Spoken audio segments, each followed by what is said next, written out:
por medio de la renovación de su entendimiento, para que comprueben cuál sea la buena voluntad de Dios, agradable y perfecta. Ahora, si me lo permiten, voy a leer el mismo pasaje en la Nueva Versión Internacional.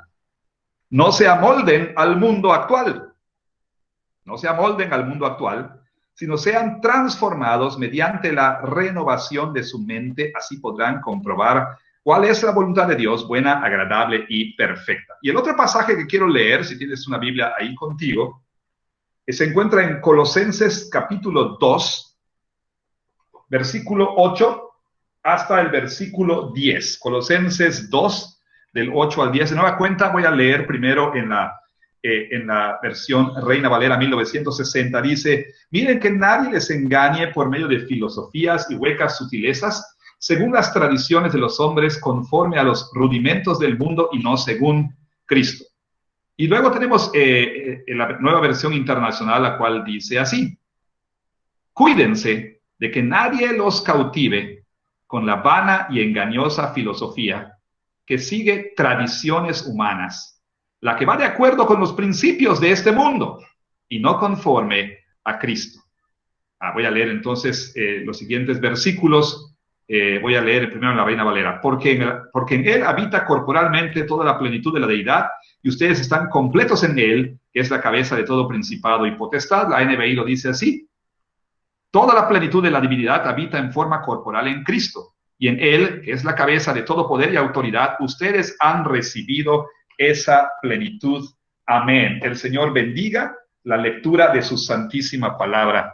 Amén. Bueno, un buen día, un pez entrado en años en su paseo matinal, se topó con dos peces adolescentes, a quienes les pregunta al pasar junto a ellos: hey muchachos, ¿cómo está el agua? Perdón por no encontrar la imagen en español, pero bueno, perdón por la expresión también ahí. Hey muchachos, ¿cómo está el agua? Les pregunta. ¿Cómo está el agua esta mañana? Y los peces adolescentes se miran extrañados del uno al otro, y uno de ellos le pregunta al otro pez: ¿qué rayos es el agua? Bueno, esta es una versión sanitizada de lo que dice ahí, ¿no? ¿Qué rayos es el agua? Bueno, un antiguo proverbio chino dice: si quieres saber qué es el agua, no le preguntes a los peces. Si quieres saber qué es el agua, no le preguntes a un pez. Bueno, si de algo sabe un pez, es del agua. Pero al mismo tiempo, el pez no se da cuenta de que está en el agua. Ahora, por supuesto, ambos, este diálogo entre el pez mayor y los peces adolescentes, y este proverbio chino que mencioné, pues resaltan una verdad que a menudo pasa desapercibida. No solamente es muy difícil para todos, no solamente para ustedes, pero estamos hablando aquí de adolescentes y jóvenes. No solamente es muy difícil para adolescentes y jóvenes, y como dije, para mí también, para todos nosotros, entender y evaluar el ambiente en el que se encuentran, sino que les es aún más difícil darse cuenta de que están inmersos en un ambiente. Y este ambiente ejerce una poderosa influencia en sus vidas. Como vamos a ver más adelante, una metáfora que uso, una figura que uso para describir qué es la cultura es la siguiente. La cultura es el lago donde las generaciones emergentes, donde ustedes, yo también, pero estamos hablando aquí de jóvenes, ¿ok? La cultura es ese lago donde ustedes nadan todos los días. Y bueno, la cultura es a los humanos, y diría alguien, lo que el agua es a los peces, ¿sí? La cultura es a los humanos lo que el agua es a los peces. Bueno, la cultura es el ambiente donde vivimos y nos movemos, donde estudiamos, donde trabajamos. Pastor, ¿Sí? ¿Perdón? es que no se está cambiando la diapositiva. No entiendo honestamente qué ocurra, pero a ver, perdón una Si vez no, más. Vamos, puede probar otra. ¿Perdón? Puede probar de nuevo presentar pantalla y ponerle toda tu pantalla. Ahí dice presentar toda tu pantalla, dice. Por favor. Correcto. Claro que sí, con todo gusto. Gracias. Discúlpeme por eso. Entonces, perdón, toda la pantalla, ¿sí? Sí.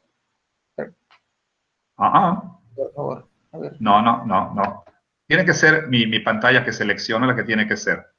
Pero no sé por qué no se está compartiendo. A ver, una ventana es lo que debo compartir con ustedes, ¿no? Y entonces, ¿Podría probar poner toda su pantalla cuando si, si sí. pongo toda mi pantalla, lo que ocurre es esto, ahí te va. ¿Ok? Ahí va. Si presentar ahora, si pongo toda la pantalla, a ver, le voy a dar compartir, pero es lo que sale ahí. Y no, no pasa nada. Perdón, no pasa Bueno, nada. Sí, entonces voy a darle otra vez, ¿ok? sí. Vamos a intentar otra vez con una sola ventana. Ya se fue Andrea Luna, dice, es un fiasco esto, dice. este, a ver, compartir. ¿Se ve? ¿Sí se ve? Sí, nada más cuando le da a presentar toda la pantalla no se ve. A lo mejor podría irla Voy a tener que cambiando. compartir. Sí, Voy a tener que ir cambiando así entonces, ¿no? sí, sí, ahí, así sí se ve. Bueno, pues ni hablar. Ok, pues vamos a tener que hacerlo así, no importa. No, no hay problema, pastor. Pastor, no hay problema. ¿Sí? Discúlpeme, la verdad, no sé qué pasó. Ok, No, vamos a no. empezar. Vamos a empezar de nuevo entonces. Sí, hola, buenas noches. No, es cierto. Ok, nos quedamos aquí entonces. La cultura es a los humanos lo que el agua es a los peces, ¿ok? Eso estábamos diciendo. ¿Sí? La cultura es el ambiente donde vivimos, donde nos movemos, ¿ok? La cultura es el ambiente donde estudiamos, donde trabajamos, donde jugamos, etcétera, etcétera. Pero a diferencia de los peces, como ustedes pueden leer ahí, los seres humanos creamos nuestros propios ambientes en los que luego habitamos. ¿Okay? Los peces obviamente no crean el ambiente donde nadan, donde viven. Los seres humanos, a diferencia de los peces, creamos nuestros ambientes. Alguien ha hablado de que nosotros creamos mundos imaginarios en los cuales luego habitamos, ¿no? Vaya, los seres humanos tomamos el mundo y entonces formamos nuestros pequeños mundos. Y aquí es muy importante que entendamos algo. Hay una distinción muy importante entre cultura y creación o entre creación y cultura. Vaya, Dios obviamente es el creador, Dios es el autor, el creador de todo lo que existe. Sin embargo, Dios no crea cultura. Más bien, Dios ha ordenado a los seres humanos que fueron creados a su imagen y semejanza, Dios les ha ordenado crear cultura. La cultura no es algo que Dios crea, es algo que Dios ordena. En la tradición reformada se habla de algo que se conoce como el mandato cultural. Eso lo encontramos en Génesis 1:28. Ahí el Señor ordenó a los seres humanos crear cultura. ¿Cuándo comenzó la cultura? La cultura comenzó en el sexto día de la creación, cuando Dios hizo a los seres humanos. Entonces, nosotros tomamos como seres creados a la imagen de Dios, tomamos el mundo que Dios creó y hacemos algo más de él, ¿sí? Hacemos algo más de él. Entonces, para ilustrarlo de una manera muy sencilla, piensen en un huevo blanquillo, como se dice. Bueno, eso es creación. Nosotros no podemos crear un huevo, pero sí podemos hacer un omelette con ese huevo, ¿sí? Una vez que nosotros hacemos huevos revueltos, huevos estrellados, huevos rancheros, omelettes o lo que sea, nosotros estamos haciendo cultura. Y por ahí dice un autor, Andy Crouch, que la cultura es precisamente eso, ¿sí? Vaya, describe este incesante esfuerzo humano que consiste en tomar el mundo como Dios lo creó y hacer algo más de él. O alguien lo pone de esta manera, la cultura es lo que resulta de la interacción entre seres creados a la imagen de Dios y el mundo que Dios creó. Y bueno, antes de la caída en pecado, antes de la rebelión de los seres humanos, solamente había una cultura humana buena, ¿sí? Una cultura libre de pecado, una cultura que daba gloria a Dios, pero después de la caída, bueno, los seres humanos continúan creando cultura, continúan haciendo cultura, pero la cultura humana después de la caída ya estará por siempre hasta que Cristo venga, salpicada de pecado. Y es que algo muy interesante, en la etimología de la palabra cultura está, bueno, la idea de culto, ¿sí? Y como alguien dice, la cultura simplemente es la religión externalizada. Por supuesto, antes de la caída, todo lo que el hombre hacía daba gloria a Dios. Pero después de la caída, los seres humanos continúan haciendo cultura. Y el asunto es que como seres humanos caídos, ¿sí? Aquellos seres humanos que están en rebelión con Dios, bueno, la cultura que hacen, pues es hecha precisamente a partir de una postura de rebelión con Dios, de rebelión, perdón, en contra de Dios. Ahora bien, no todo en la cultura humana es malo, como pudiera llegar a ser, porque, bueno, los seres humanos siguen siendo la imagen de Dios y no pueden evitar reflejar la bondad de Dios, la hermosura de Dios, etcétera, etcétera. Por supuesto, por la gracia común de Dios, aún los seres humanos caídos son capaces de hacer cosas buenas. Por ejemplo, ahorita estamos usando Google Meet y esto, vaya, hasta donde yo entiendo, pues Bill Gates no es cristiano, ¿no? O quien quiera que haya hecho Google Meet, no, que no fue Bill Gates, perdón, cualquiera que lo haya hecho, cualquiera que haya desarrollado esta aplicación, esta plataforma, nos está bendiciendo, ¿sí? Aunque dudo mucho que esta plataforma haya sido desarrollada para dar gloria a Dios. Aún así, por la gracia común de Dios, aún los seres humanos caídos todavía hacen cosas que benefician a otros seres humanos, es decir, que contribuyen al bien común. Por la gracia común de Dios, también el pecado humano es restringido, es refrenado, etcétera. Y, por supuesto, por su gracia común, el Señor vaya, da inteligencia, da habilidad aún a los seres humanos caídos para hacer cosas que contribuyan, como dije, al bien común. Así entonces, John Frame, un teólogo contemporáneo, dice que la cultura, entonces, la cultura simplemente es lo que los humanos hacen en obediencia o desobediencia al mandato cultural. Es decir, y aquí hay un punto muy importante que vamos a retomar más adelante, nada en la cultura es neutral. O sea, nunca puedes decir es solamente una canción, solamente es un meme, solamente es una pintura, solamente es una novela, solamente es una película, solamente es una tira cómica, solamente, etcétera, etcétera. No, no, para nada. Nada en la cultura es religiosamente neutral. Todo en la cultura es profundamente religioso. Te decía, en la palabra cultura está esta idea de culto, ¿sí? Y como dije, Henry Van Til nos recuerda, cultura simplemente es la externalización de nuestra religión, ¿sí? Entonces, las personas crean, las personas fabrican, las personas diseñan a partir de una religión. Y solamente hay dos religiones, como decía cierto teólogo, solamente así, en el nivel más fundamental, solo hay dos tipos de seres humanos. El hombre sometido a Dios o el hombre en rebelión en contra de Dios, ¿sí? Ultimadamente. Así entonces, la cultura se produce precisamente, o la cultura emana de un corazón que está sometido a Dios o de un corazón que está en rebelión con Dios.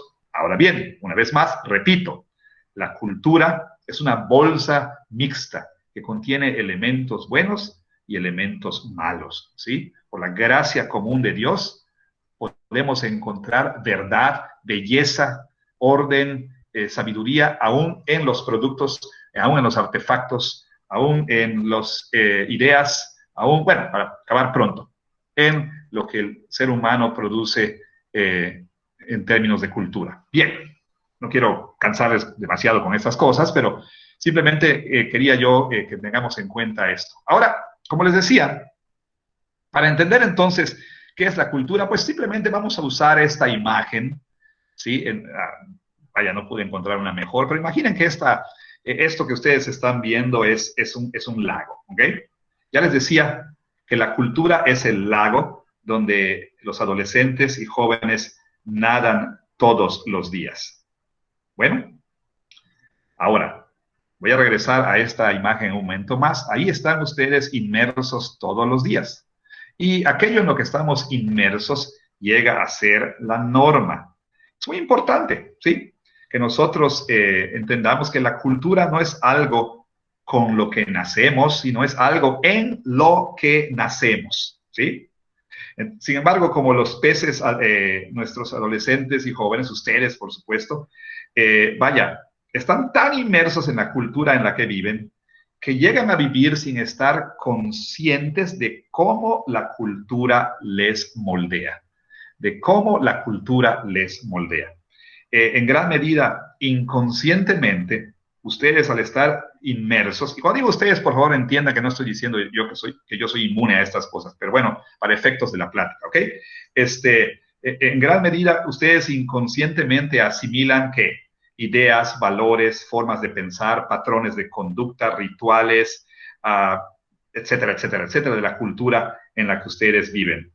Y precisamente esto sucede de manera imperceptible, sin darse cuenta. Y poco a poco, al estar inmersos en este lago cultural, bueno, poco a poco este llega a moldear la percepción o su percepción de la realidad en maneras que ustedes no se imaginan. Dicen un par de autores que una de las maneras más poderosas, ¿sí?, en la que la cultura o en las que la cultura moldea a los jóvenes, a los adolescentes, es en aquello que se presenta como normal. Y vamos a regresar a esto, ¿ok? Vaya, como los peces en el agua, podemos estar tan sumergidos en nuestras maneras de pensar y en nuestros patrones de vida que desarrollamos puntos ciegos o perdemos de vista cómo la cultura nos moldea. Vaya, perdemos nuestra habilidad de ver áreas problemáticas y encontramos muy difícil resistir la tentación de hacer lo que todos los demás están haciendo. ¿Ok? Piensen en esos peces de la historia que les conté al principio, esos peces adolescentes cuando les preguntan, hey, ¿cómo está el agua? ¿Qué rayos es el agua, no? Bueno, la cultura, les dije, moldea nuestra percepción de la realidad en maneras que no siempre reconocemos, no nos damos cuenta, ¿sí? Y pocas cosas nos moldean como las ideas, costumbres, hábitos e influencias de la cultura, ¿ok? Ahora, piensen ustedes, por favor, en esto, piensen en un momento, ¿ok? Y por eso les digo, es vital que nos demos cuenta de cuáles son las fuerzas culturales que están impactando nuestras vidas, cuáles son las fuerzas culturales que nos están moldeando, que están moldeando nuestro pensamiento.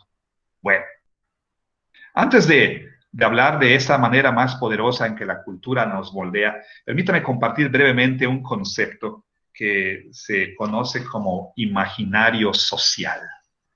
¿Qué es el imaginario social? Bueno, el imaginario social es otra manera de referirse a, pues, la forma de pensar dominante en nuestra cultura. En otras palabras, es la manera común, colectiva, es una manera compartida en la que nosotros vemos el mundo y cómo debemos vivir en él. Voy a regresar a ese concepto de imaginario social dentro de unos cuantos minutitos, por favor. Ahora, les decía, la manera más poderosa en que la cultura nos moldea e influye en nosotros es en lo que la cultura presenta como normal. Es en lo que la cultura presenta como normal. Piensa por un momento en todas las cosas que aceptamos como normales, ¿sí? Sin cuestionar su origen y sin ponernos a pensar en las maneras en las que éstas pudieran moldearnos o aún dañarnos. Bueno, piensa por un momento, ¿por qué tienes un smartphone? ¿Por qué tenemos un smartphone? Pues todo el mundo tiene un smartphone. Y el que no tiene un smartphone es un loser, ¿sí? ¿Por qué tenemos teléfonos? ¿Por qué todos llevamos teléfonos? Bueno, porque es lo normal. Pero no creo que muchos de nosotros nos hayamos hecho la pregunta, ¿debería tener un smartphone? Y por supuesto, no estoy aquí en una cruzada para acabar con los smartphones. Soy conocido en el ambiente por eso. Ya tengo un smartphone, sucumbí, bueno, no necesariamente, algún día les cuento la historia, pero bueno, casi nadie se pregunta, ¿debería tener un smartphone? Y quizá menos personas se preguntan, ¿cómo un smartphone moldea mi corazón y mi mente? Y ahí hay un error, perdón, dice, debe ser puede.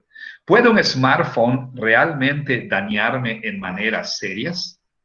Piensa por un momento, ¿alguna vez te has hecho estas preguntas? ¿Alguna vez, alguna vez te has cuestionado el por qué tienes un smartphone? ¿Por qué usas un smartphone? ¿Te has puesto a pensar cómo el smartphone te está moldeando? ¿Sí? Dicen por ahí, bueno, dice el Salmo 115 que aquellos que adoran ídolos llegan a ser como ellos, ¿no? Y cómo el smartphone se puede volver un ídolo, cómo el smartphone se puede volver un facilitador de ídolos, y cómo el smartphone está cambiándonos. Créeme, los smartphones nos están cambiando en maneras que no nos damos cuenta.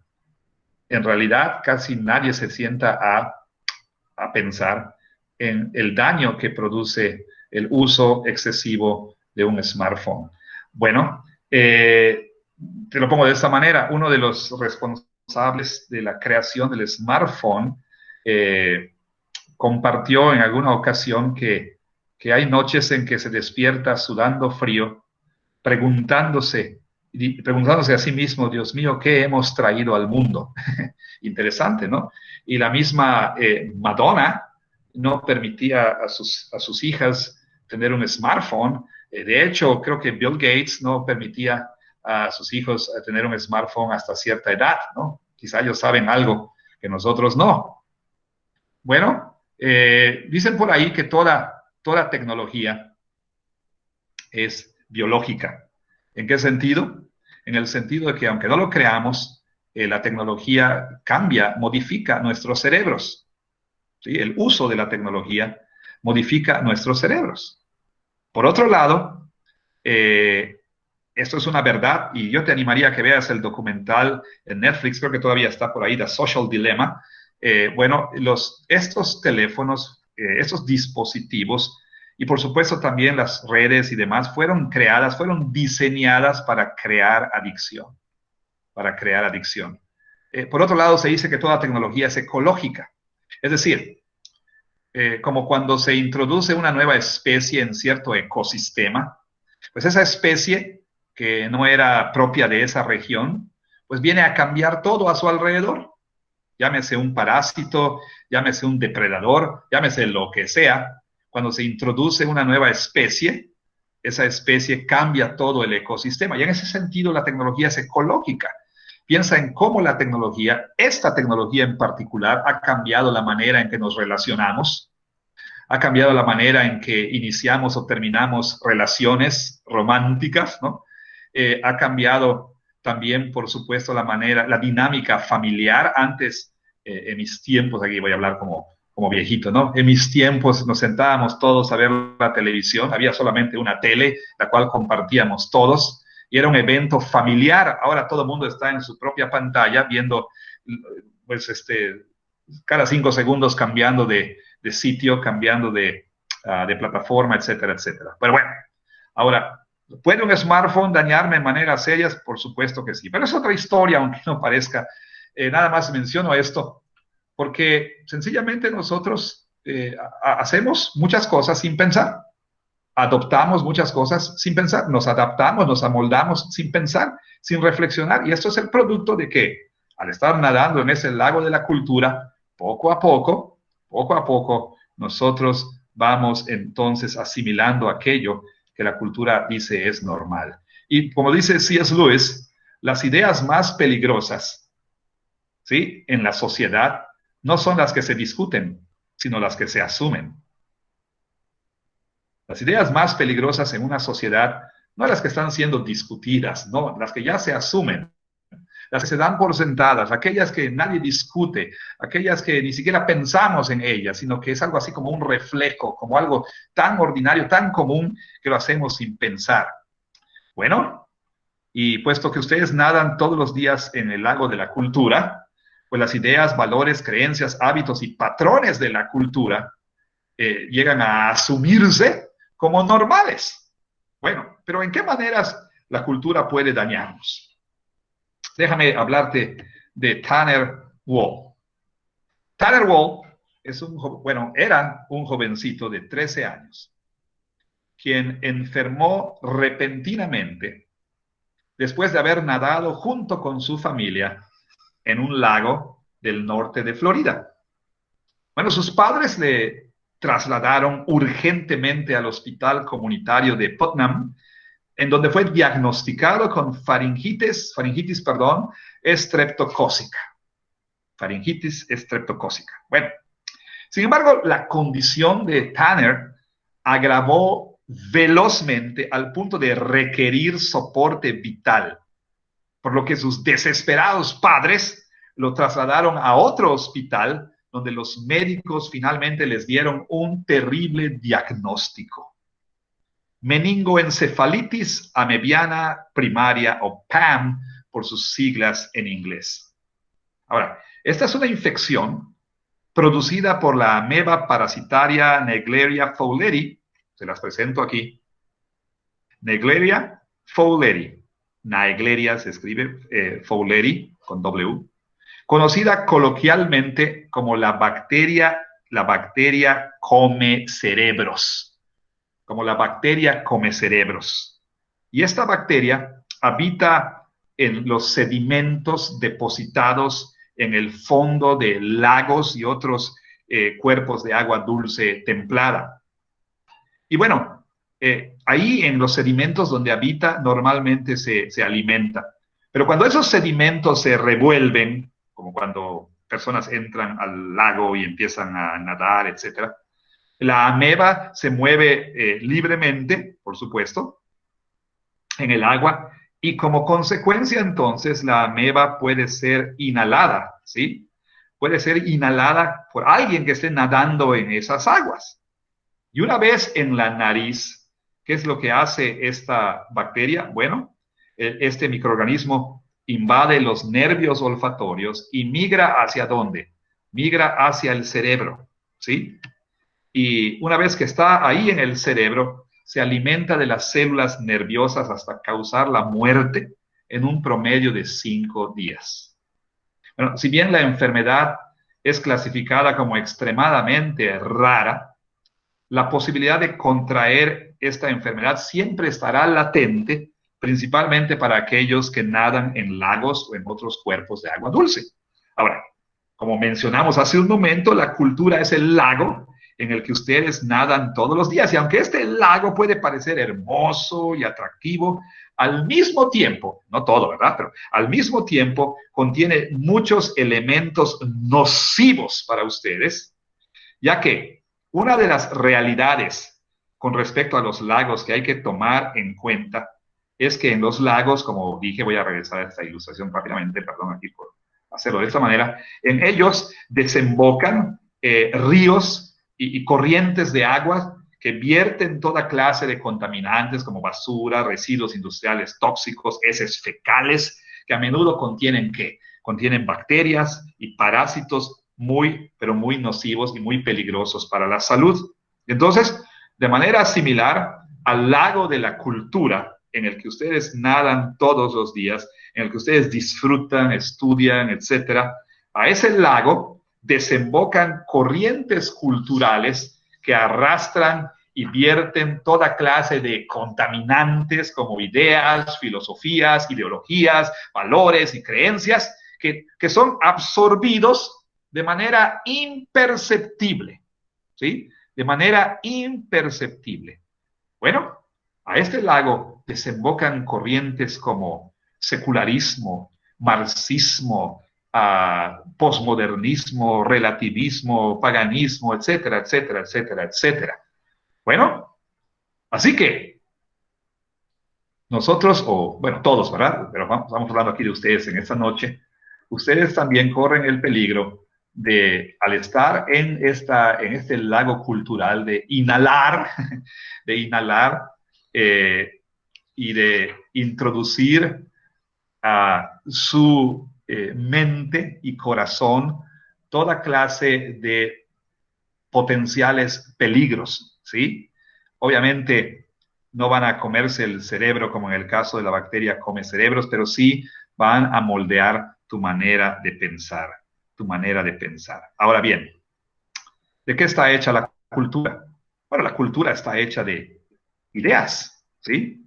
Y las ideas, como se dicen por ahí, las ideas tienen consecuencias. Bueno, pensemos, por ejemplo, en esto que encontramos ahorita en el mundo, you do you, I'll do me. O sea, básicamente será así como que, bueno, tú ocúpate de ti y yo de mí. O sea, tú sé tú y yo voy a ser yo, ¿ok? Bueno, en el mundo de hoy se dice que la verdad, la bondad, la belleza son asuntos de opinión, son subjetivos y no hechos objetivos acerca del mundo. Fíjate que hay algo que en Estados Unidos le llaman truthiness, y esto quiere decir que, bueno, la verdad, pues no es, vaya, absoluta. Hay múltiples verdades. Cada quien, cada quien puede crear su propia verdad, ¿sí? Y no solamente eso, sino que la verdad ahorita, pues por supuesto, depende de la opinión de las personas. Y por supuesto, cuando tú quieres decir, mira, esto no es verdad, la gente te va a decir, bueno, esa es tu opinión, ¿sí? Esa es tu opinión. Se habla también de wikialidad, ¿no? Así como Wikipedia, en lugar de ser una enciclopedia, bueno, en la que hay autores que son eminencias y que son autoridades en la materia de la cual escriben. Bueno, Wikipedia, pues es una enciclopedia colaborativa, vaya, es verdad así como democrática, ¿no? Verdad por consenso. Hoy estamos en el mundo de la democratización de la verdad, es decir, bueno, ahorita juntamos nuestras verdades, nuestra verdad colectiva, y entonces nosotros decidimos por consenso qué es verdad y qué no es verdad. Es interesante porque aparentemente hay una contradicción, pero bueno, piensa ahorita que la verdad, pues la decía el voto de la mayoría, ya no hay verdad absoluta, ¿no? Pero las ideas son transmitidas, diseminadas por influencers, ¿ok? Por, por héroes culturales. Y estos influencers se encargan de, obviamente, diseminar las ideas culturales, ¿sí? Ahora bien, es interesante cómo algunos de esos influencers, sin tener un solo estudio en medicina, en genética, en fisiología, en anatomía, lo que ustedes quieran, bueno, cuando ellos hablan acerca de cuestiones de género y cuestiones sexuales, su palabra entonces no es una mera opinión, es prácticamente un hecho, ¿sí? ¿Por qué? Porque tienen influencia. Y por supuesto, ideas culturales nocivas son vertidas en el lago de la cultura a través de estos influencers. Bueno, me imagino que tú has de seguir algunos de ellos. Ahora, las ideas entonces son vertidas a través y diseminadas y esparcidas por los influencers, pero las ideas son mantenidas por las instituciones. Y cuando hablamos de instituciones, pues hablamos de qué? Hablamos de la familia, hablamos de la escuela, hablamos del gobierno, hablamos de la iglesia. ¿Ok? Ahora bien, cuando la cultura cambia, las instituciones también cambian. Y esto es muy, muy, muy triste. Piensa, por ejemplo, cómo una ideología ya llegó a ser dominante en la cultura y realmente en un sentido me espanta la velocidad con la que esto ha sucedido. Me refiero a la ideología de género. Ya ni siquiera estamos hablando de la cuestión homosexual, sino de la ideología de género. Piensa entonces cómo la cultura ha cambiado y entonces cómo las instituciones también han cambiado. La familia está siendo redefinida. Hoy en día hay una mamá que parece hombre, que tiene barba, no tiene senos, y un papá que se viste con falda y tiene senos. Bueno, y la verdad, ahí están los niños totalmente confundidos. La familia está siendo redefinida, la familia también está bajo ataque, etcétera. Obviamente la escuela se ha amoldado, el gobierno también, el gobierno se ha postrado ante esta ideología y el gobierno está forzando a todos nosotros a aceptar esta ideología. Tristemente, lo peor de todo es como la iglesia también, la institución de la iglesia está cambiando. Bueno, muchas iglesias, un número cada vez más alarmante de iglesias están cediendo, están capitulando, se están rindiendo ante pues, esta ideología, ¿ok? Y hay mucho que decir al respecto. Pero bueno, ahorita quiero simplemente, antes de seguir adelante, platicar de algo que es muy importante.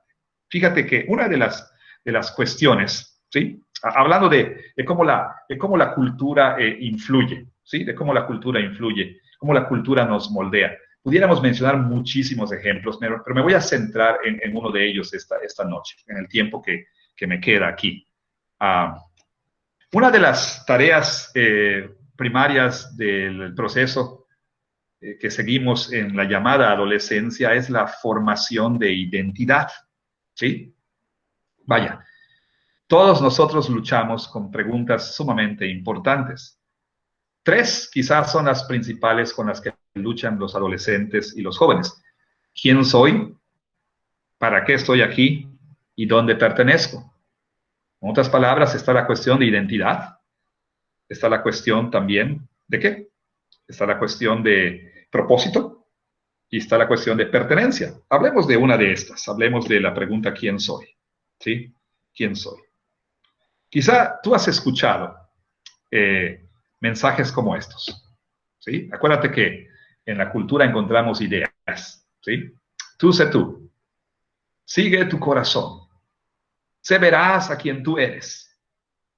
Encuéntrate a ti mismo, entre otros.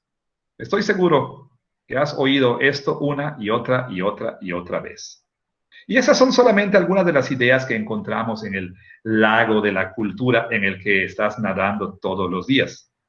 Ahora, ¿cómo estas ideas llegaron a ser parte de lo que se considera una manera normal?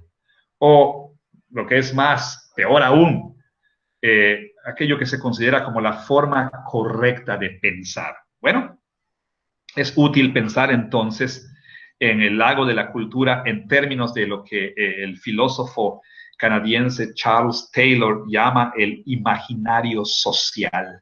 ¿Qué es el imaginario social? Ya lo había mencionado antes. Bueno, en su libro Una era secular, Charles Taylor ofrece un análisis de cómo la cultura en general, y no solamente la élite intelectual, se ha movido de una cultura altamente influenciada por la cosmovisión judeocristiana a una cultura cada vez más post-cristiana.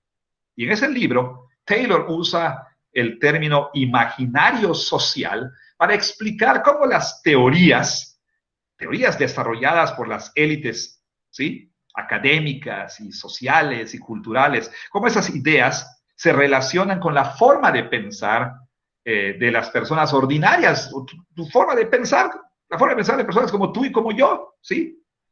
Y en este caso, por supuesto, cómo ustedes piensan, actúan y ven la vida, aunque nunca hayan leído esas ideas, aunque nunca hayan interactuado con esas ideas de manera intencional, aunque nunca hayan reflexionado conscientemente en ellas. Mira, si podemos mencionar a los 4 jinetes del apocalipsis, son Darwin, Freud, Marx y Nietzsche, ¿no?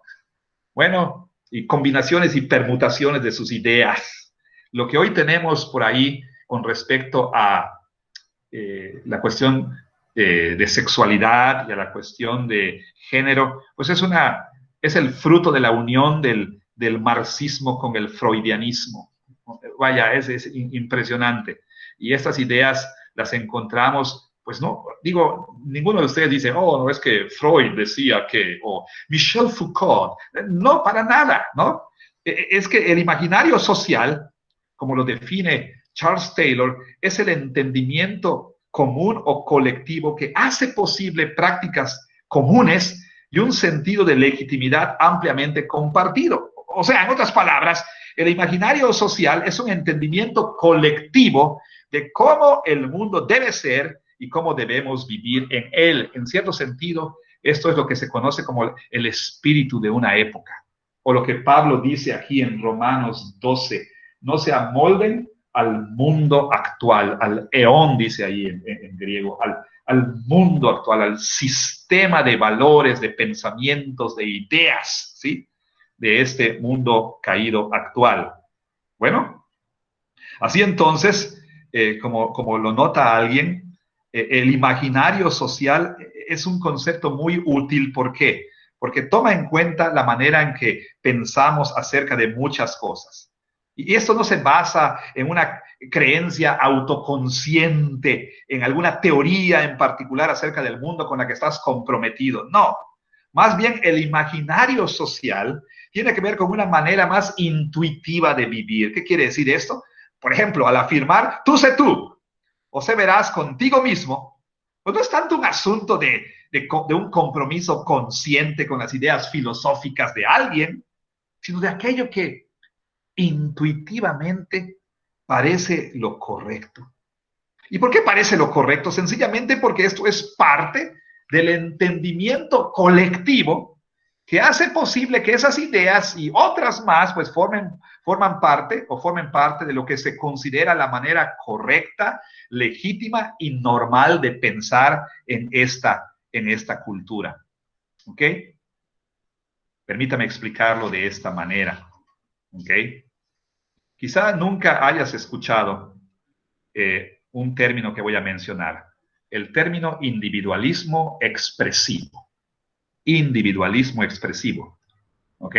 Permíteme aquí, voy a ponerte esta imagen. Pero una inmensa mayoría de ustedes ha cantado, y a lo mejor ahí gusto culposo, a lo mejor cuando no hay nadie pones la tele en modo karaoke y libre soy, ¿ok? No lo sé, pero Dios te ve. Bueno, pero una inmensa mayoría de niñas y de chicas ha cantado una y otra vez, libre soy, no puedo ocultarlo más. Libre soy, libertad sin vuelta atrás. Bueno, obviamente tú sabes que esas son las líneas de esta popular canción de la película animada de Disney Animation Studios, Frozen, la cual se llama Una aventura congelada en español. Esta canción es cantada por Elsa, una de las dos hermanas protagonistas de la historia, quien está resuelta a ¿qué? Oh, Elsa está resuelta a no ser más la chica buena. No más la chica buena que su familia y la sociedad quieren que sea. Por el contrario, como la canción dice, ella quiere ser libre para expresar aquello que ha estado manteniendo en su interior. Y entonces ya no puede más, ya no puede contenerse, tiene que dejarse ir. Let it go, como dice en inglés, ¿verdad? Ya no puede seguir ocultando esto. Ya no más voy a ser quien otros quieren que yo sea, que mi familia quiere que yo sea, que la sociedad quiere que yo sea, que la iglesia quiere que yo sea. No más. Libre soy, libertad sin vuelta atrás. ¿Ya? Libre soy, ya no puedo ocultarlo más, dice Elsa. Bueno, esta película y en particular la canción capturan brillantemente la esencia de uno de los contaminantes que hallamos en el lago de la cultura, en el que ustedes nadan todos los días. Y una vez más me refiero a lo que Charles Taylor ha llamado individualismo expresivo. Esta idea también es mencionada por otros autores, Robert Bellah en su libro Hábitos del Corazón. Y básicamente entonces, esta idea cultural que podemos inhalar, ¿ok? Esta idea cultural básicamente enseña que las personas hayan significado, ¿sí? Hayan significado al expresar sus sentimientos y sus deseos. Taylor afirma que esto se encuentra en lo que él llama una cultura de la autenticidad, ¿sí? La cual él describe de esta manera. Voy a poner esto aquí. Cada uno de nosotros, dice Charles Taylor, tiene su propia manera de realizar su humanidad. O sea, no hay una sola manera de ser humano, sino cada quien puede realizar la humanidad como quiera. Nada de que nosotros somos seres humanos creados a la imagen y semejanza de Dios. Nada de aquello de que, bueno, el ser humano es definido por Dios. Nada. No, por supuesto que no. Cada quien puede realizar su humanidad como quiera. Y es importante, dice Charles Taylor, encontrar, dice, la propia humanidad en contra de qué? De rendirse, dice, a la conformidad con un modelo impuesto a nosotros desde el exterior. No, no, no. Ese modelo impuesto por la sociedad o las generaciones anteriores, entiendes, tus padres o tus abuelos, o la autoridad política o religiosa o la iglesia. En otras palabras, la identidad pues viene a través de autoexpresión. O sea, a través de ir a nuestro interior y descubrir nuestros deseos más auténticos y ser libres para expresar nuestro yo más auténtico. ¿Cómo la ves? Por supuesto, quizá nadie ha leído a Charles Taylor ni a otros autores, pero sí hemos escuchado a Elsa y otras canciones que propagan estas ideas. Elsa ha sido una tremenda influencer con las niñitas, inclusive con niñitas cristianas que quieren su fiestecita de Elsa, su pastelito ahí con el muñequito de Elsa, la piñata de Elsa, el show ese de Elsa, bueno, esos shows de fiestas infantiles que la verdad, ellos no hacen nada, solo ponen a la gente a bailar y a cantar y ellos cobran. Pero bueno, entonces, entonces las niñitas, inclusive niñitas cristianas, ¿verdad? Chicas preadolescentes y niñas de la iglesia, enamoradas de Elsa. Ahora no me malentiendan, hay cosas positivas en Frozen.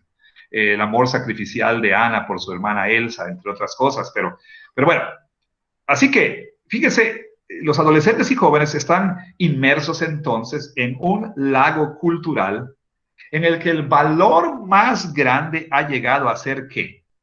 La libertad individual, la felicidad, la autodefinición y la autoexpresión. O sea, lo que tenemos hoy en el mundo, en la cultura, es una antropología, un entendimiento del ser humano, que dice que el ser humano es autocreado, autodefinido, autodeterminado y autónomo, ¿sí? Y entonces uno tiene que descubrir su verdadera identidad, o peor aún, uno si quiere puede crear su identidad y entonces ponerla ahí en el exterior y todos tienen que reconocer la identidad que yo digo tener. Y entonces, al estar nadando todos los días en este lago cultural, pues los jóvenes, los adolescentes están expuestos a la idea de que deben mirar a su interior ¿para qué? Para encontrar verdadero significado y propósito. Y una vez hallado ese significado, entonces tienen que ser auténticos con lo que son y libres para expresar su yo autopercibido y autodefinido. Y los niños y adolescentes han crecido y viven en un imaginario social en el que, como esta autora de un fascinante libro que se llama Esto lo cambia todo, Jaquel Crow Ferris, ella dice que los adolescentes y jóvenes al crecer en este imaginario social han aprendido de un catecismo cultural que enseña tú sé tú. Es decir, tú eres el creador de tu identidad. Tú eres libre y aún estás obligado a ser quien quieras ser o aquello que te haga sentir bien, sin importar lo que los demás digan. Digo, ya está viejita la referencia, pero puedes oír en el fondo a Simba decir, nadie que me diga lo que debo hacer. Yo quisiera ya ser el rey, ¿no? Bueno, tú eres el creador de tu identidad. Eres libre y estás obligado a ser quien tú quieras ser, a hacer lo que te haga sentir bien sin importar lo que los demás digan. Por tanto, entonces, cualquier persona o individuo que trate de restringir nuestra libertad individual o que se oponga a nuestra autodefinición y que no acepte nuestra autoexpresión debe ser ignorada o debe ser eliminada. Piensa en lo que está sucediendo ahora. ¿Te acuerdas de, si has visto el Mandalorian? Esta artista que era una ex luchadora de la UFC, que es Cara Duomo, me parece. Bueno, la acaban de expulsar, Lucasfilms, ya no va a estar en el Mandalorian. ¿Por qué? Por atreverse a decir algo que contradice esta ideología. Pudiéramos pasar toda la noche hablando de todos aquellos que han sido corridos de sus trabajos, que han tenido que cerrar sus negocios, que ya no pueden jugar en un equipo deportivo. ¿Por qué? Porque se atrevieron a decir que la persona, ¿sí? Que alguien que dice ser mujer cuando es hombre, biológica y genéticamente hombre, ¿sí? Su ADN es de hombres, pero si tú dices, este es hombre, aunque él diga que es mujer, pues sencillamente vas a ser eliminado, despedido, vas a ser linchado mediáticamente, te van a expulsar de la escuela, en fin, ¿ok? Así entonces, como Elsa dice, voy a probar qué puedo hacer sin limitar mi proceder, ni mal, ni bien, ni obedecer jamás. Bueno, esa nada más es una de las ideas que están en este lago cultural, ¿sí? Este lago en el que nadas todos los días. Y una manera en que se encarna el individualismo expresivo, quiero compartir contigo aquí, es esta. Es en lo que se llama el movimiento llamado sexo positivo. Sexo positivo. Perdón, le faltó una O, perdón. Otra vez. Sexo positivo. Es esto del movimiento sexo positivo. Y quiero ir concluyendo ya con esto, ¿ok? Bueno, sencillamente, así como se define, es estar cómodo con la propia identidad sexual y con las conductas sexuales de otros, con el propósito de promover un sexo saludable, inteligente, seguro y consensuado. Bueno, créanme, esto es algo que está ahora, es una de las ideas o de las aplicaciones del individualismo expresivo, ¿ok? Quizá no tengas así como que ninguna pista acerca de esto, quizá no hayas oído el término sexo positivo, pero sí te has topado con las ideas, con las afirmaciones de este movimiento. Bueno, el sexo positivo entonces dice que hay un sexo que es bueno, que es saludable y que es natural. Y que hay un sexo que es malo, sucio, incorrecto y pecaminoso. Bueno, así pareciera. Pero en realidad lo que el sexo positivo dice es que este movimiento percibe el sexo como algo bueno, saludable y natural. Pero hay otra postura a la cual ellos le llaman sexo negativo, que ve el sexo como malo, sucio, pecaminoso, incorrecto. ¿Y adivina qué? Se refieren a la ética bíblica de la sexualidad de esta manera. Y entonces, fíjate, en el movimiento sexo positivo se dice que, ese movimiento comienza con, hay que desechar las percepciones, ¿sí? De lo que es y no es sexualmente normal, y comienza con una receptividad de los estilos o interpretaciones sexuales no sentenciosa o moralizante, que se siente, ahí está, fíjate, individualismo expresivo, que se siente genuina para cada individuo, que se siente genuina para cada individuo. Entonces, dicen, el sexo es una parte de la experiencia humana que debe estar vacía de barreras o límites externamente impuestos. O sea, si alguna institución te limita, te prohíbe, o simplemente dice que tú no eres libre para expresar cualquier identidad sexual que tú quieras, o para hacer cualquier práctica sexual que tú quieras, entonces tú no tienes por qué someterte a esto, ¿ok? No debiera haber ninguna barrera, ningún límite. Te decía hace rato que en esta revolución sexual en la que nos encontramos y en la ideología de género, bueno, podemos ver nosotros el resultado del fruto de la unión entre Freud y Marx, ¿sí?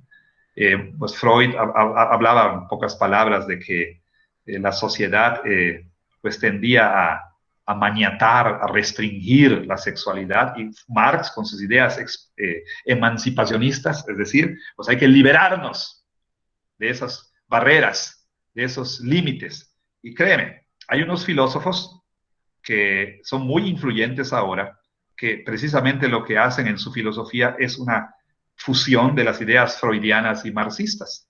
Bueno, también encontramos nosotros que el movimiento sexo positivo dice: valores o normas morales están ausentes excepto el valor del consentimiento mutuo. Vaya, o sea, el único valor aceptado es que siempre y cuando sea de mutuo acuerdo, mira, no importa. Puedes hacer lo que quieras. Y entonces, todas las elecciones, ya sea la identidad que tú elijas tener, si hoy quieres ser un hidrante o un yunque, bueno, pues tú eres libre para ser quien tú quieras ser. Si quieres ser hombre, mujer, si quieres ser ni hombre ni mujer, si quieres ser lo que tú quieras, pues es un asunto de preferencia personal. Y lo que tú decidas hacer es un asunto de preferencia personal. Cada quien, pues es libre de expresar su identidad sexual que uno ha autodeterminado, como uno se autopercibe, y entonces todos los demás tenemos que aceptar la identidad sexual que digas tener. Y entonces, como consecuencia, el movimiento afirma cualquier conducta, hay repetidos veces, con tal de que sea consensuada. ¿Sabes qué? Pronto, créeme, la pedofilia va a ser normalizada y legalizada. ¿Por qué? Porque ese es el discurso. De hecho, los pedófilos ya no se refieren, no quieren ser conocidos como pedófilos o pederastas, no. Hay un término, es MAP, Minor Attracted Person, una persona a quien le atraen los menores, ¿sí? Entonces ellos dicen, bueno, pues voy a usar el mismo argumento de la ideología de género, ¿sí? Pues esto es lo que yo soy, ¿sí? Esta es mi verdadera identidad. Y bueno, siempre y cuando el niño esté de acuerdo, pues ¿cuál es el problema? No debe haber barreras para el amor triunfa. Y entonces, toda clase de prácticas, sexo dentro y fuera del matrimonio, fantasías eróticas, pornografías, swinging, o sea, cambiar ahí, el juego de las llaves, como en Netflix, ¿no? DSM, o bueno, la cuestión sadomasoquista, piensas cómo es que pudimos sin ningún rubor ver en las pantallas de cines cosas como 50 sombras de Grey, ¿sí? Poliamore es que pues haya una relación romántica y sexual entre varias personas, género no binario, que es lo de hoy en la generación Z, etcétera, etcétera, etcétera, etcétera. Bueno, el movimiento sexo positivo rechaza la sexualidad bíblica, ¿sí? Y dice que la sexualidad bíblica es negativa, es restrictiva, es limitante, etcétera, etcétera, etcétera. Por supuesto, por eso tenemos que eliminarla, tenemos que hacerla a un lado.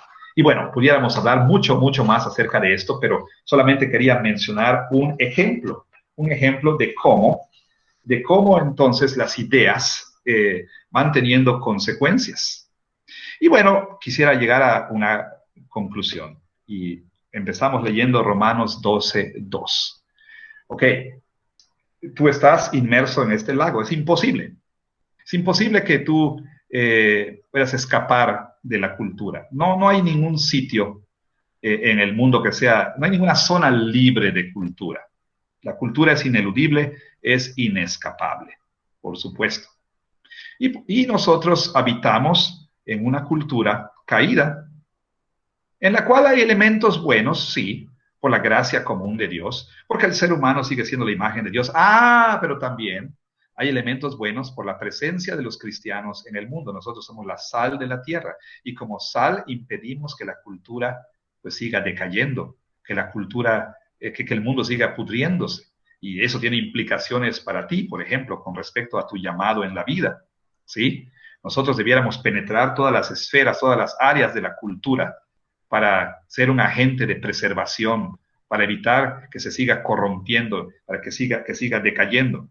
Ahora, al estar inmerso en esta cultura, pues es prácticamente inevitable que tú puedas ir absorbiendo estas ideas.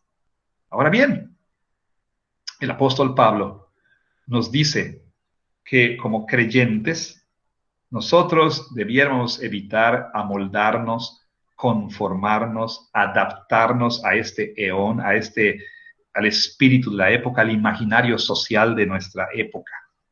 Y la manera en que nosotros debemos evitar esto es mediante el ser transformados por el Señor. Y en este pasaje, Pablo habla de ser transformados en voz pasiva. No nosotros nos transformamos, sino nosotros somos transformados. Y somos transformados, dice, por medio de la renovación de nuestra mente. Por medio de la renovación de nuestra mente. Y esto quiere decir que, número uno, hay un prerequisito muy importante. Y el prerequisito es ser un creyente verdadero en Cristo Jesús. El que no es creyente, dice el apóstol Pablo en Romanos 8:7, tiene una mente hostil a Dios, que no se sujeta a la ley de Dios, ni tampoco puede.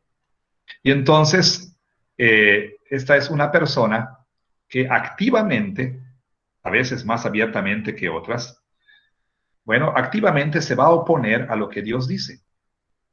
Y fíjate, ¿qué pasa? Quizá entonces, quizá y solo quizá, alguno de nosotros pudiera encontrar pues la ética bíblica, por ejemplo, con respecto a la sexualidad como demasiado opresiva. O a lo mejor, quizá hay algunos jóvenes en las iglesias que ya están, o señoritas sobre todo, que están empezando a decir, bueno, ¿por qué no puedo yo levantar la pañoleta verde, ¿no? Y apoyar el aborto. Pero si ese es el derecho de una mujer, es el de su cuerpo, etcétera. No vayamos tan lejos. La manera de vestir. La manera de vestir. Aquí pudiéramos nosotros hablar de lo siguiente. Si tú encuentras difícil o quizá imposible el abrazar una ética bíblica para tu conducta en todas las áreas, bueno, a lo mejor no eres creyente. Pero por otro lado, quizás sí eres creyente, pero estás tan inmerso en la cultura, ¿sí? Pasas demasiado tiempo consumiendo a través de los medios y por supuesto estás consumiendo contenidos y a través de esos contenidos llegan toda clase de ideas que van moldeando tu forma de pensar al punto en que dices que tiene de malo. Pero ¿por qué no puedo hacerlo? ¿Cuál es el problema? Entonces Pablo dice que para no amoldarnos, nuestra mente tiene que ser renovada. Y esta renovación, por supuesto, comienza cuando al nacer de nuevo recibimos la mente de Cristo y poco a poco por la obra del Espíritu Santo a través del uso ordinario de los medios de gracia como la palabra de Dios, la oración, la iglesia, etcétera. A través de estos medios de gracia, nuestra mente va siendo renovada y como resultado empezamos a pensar como Dios piensa, como Cristo piensa. Empezamos a ver la vida como Cristo ve la vida, ¿sí? En otras palabras, poco a poco vamos desarrollando una cosmovisión cristiana, a través de la cual vemos todo en la vida. No voy a abundar ni voy a hablar de cosmovisión, porque ustedes van a hablar de cosmovisión en un próximo taller. Pero bueno, ¿y cuál va a ser el resultado? El apóstol Pablo dice, así vas a poder comprobar que la voluntad de Dios es buena, agradable y perfecta. Por ejemplo, la voluntad de Dios con respecto al matrimonio, a la soltería, a el noviazgo, a la sexualidad, etcétera, etcétera. La voluntad de Dios es buena, es agradable, es perfecta. ¿Sí? Ya no más aquello de, pero ¿por qué no puedo? Pero es que somos unos exagerados, sino que tú podrás entonces más y más decir, bueno, lo que Dios dice con respecto a esto es bueno. Ya no será una imposición que ya no puedes soportar una camisa de fuerza que te imponen tus padres. No vas a decir, eso es algo agradable. ¿Sí?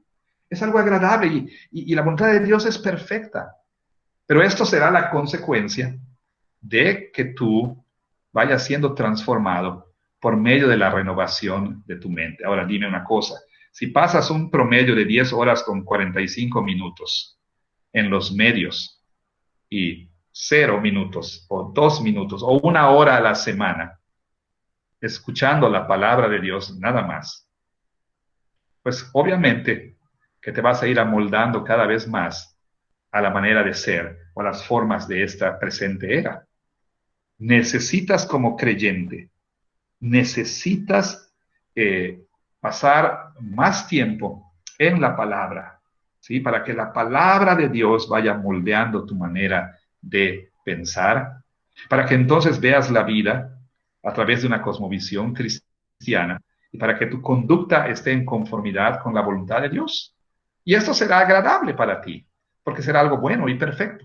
Eso es lo que el apóstol Pablo dice. Bueno, entonces, aquí es el momento en que yo me callo y quiero invitarte simplemente a que consideres lo que hemos conversado esta noche y creo que es el momento para aterrizar esto a través de algunas preguntas. Muchas gracias por su atención. Espero que todavía estén ahí porque no veo a nadie. Muchas, pero muchas gracias.